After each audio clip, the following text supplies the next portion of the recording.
2. I look at my fingernails, then touch my nose. You'd think with all the technology today I wouldn't need such crude reference points to locate my existence. But what's true is the inverted lie. Without me, music pours itself into the funnel of an abyss. Inexorably, the same old wheel gets reinvented, greased. Impassively falling in love with the passive voice, this is how the spirit is bled. I've seen the Grand Canyon from the air, glanced the titles of classics without taking them off the shelf. I've gone over this before, reiterated in the latest styles and forms, my hands poised, covetous above the thing I fear. 3. I'd like to live a harder, faster life, with fewer consequences. It's no miracle we repent, every impulse shuddering in its primordial sleep, until, inevitably, the branch breaks, the cradle falls, and abstractions swarm the headlines like columns of soldiers on parade. Perhaps it is a less human catastrophe I was truly meant to inhabit, haunted by 21st century glitz. But now I'd like to be alone with my mistakes, trust in visions which arise from acute denial of the senses, meaning I'd like to begin again, in poverty, with some outrageous story. 4. Form at rest, lassitude of fingers, wrists bent in repose of narcotic bliss, the head baroque heavy, perplexed.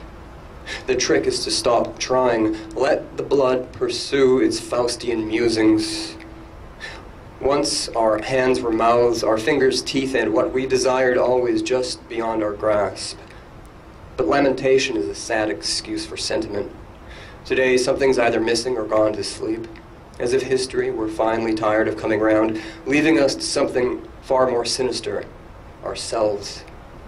Dear student of misfortune, I submit, in an age when everything is permissible, we were happier when we were miserable. 5. It is the hour of the fridge hum, the minute of the thirsting houseplant, the second of the second glass of wine, if I were drinking. But let's indulge instead in pure invention. As the world began, a singular light stuttered, opened its spectral fan. Gray could have been a glimmer in the peacock's plume, but too heavy for the desert sky, too dour for the rainbow. It fell into a corner of this room. Now I feed it scraps of my Sunday afternoons, where tedium is born on the backs of dust motes, one by one, each to each, next to weightless. Such is the fate of the despondent, to seek company, wanted only by the unwanted. 6. I'm on a self-improvement kick. I've mastered charm, and now it's on to cunning and ruthlessness. Here's my advice.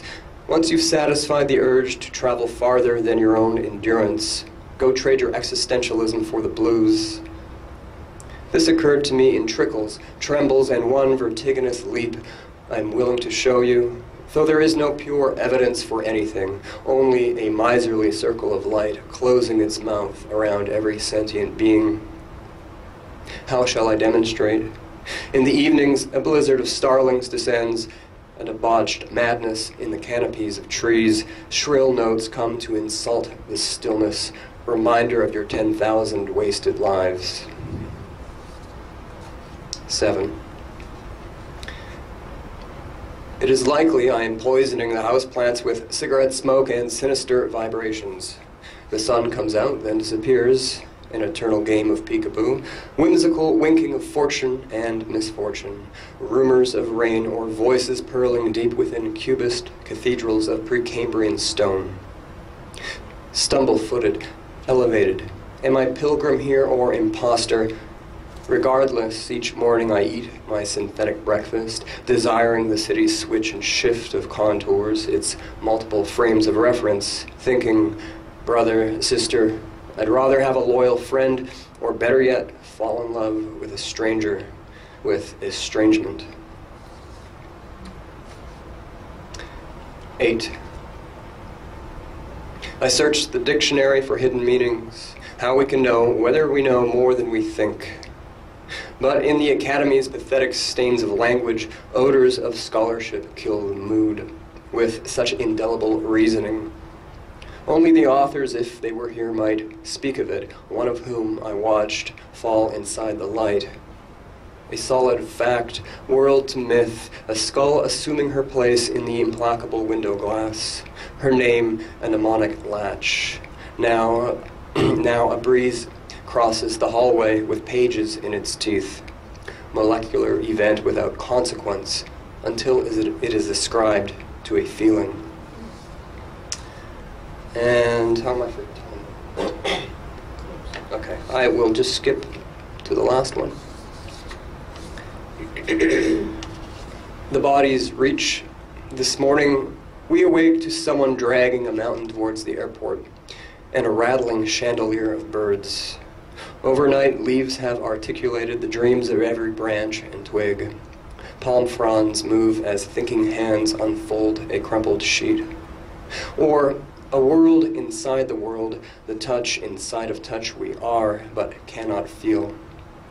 Like the eccentric whose obsessions keep him amongst his own small comforts and possessions, how we pass at night beneath his lamp-lit window, light spilling beyond its material frame into other lives and ways of seeing.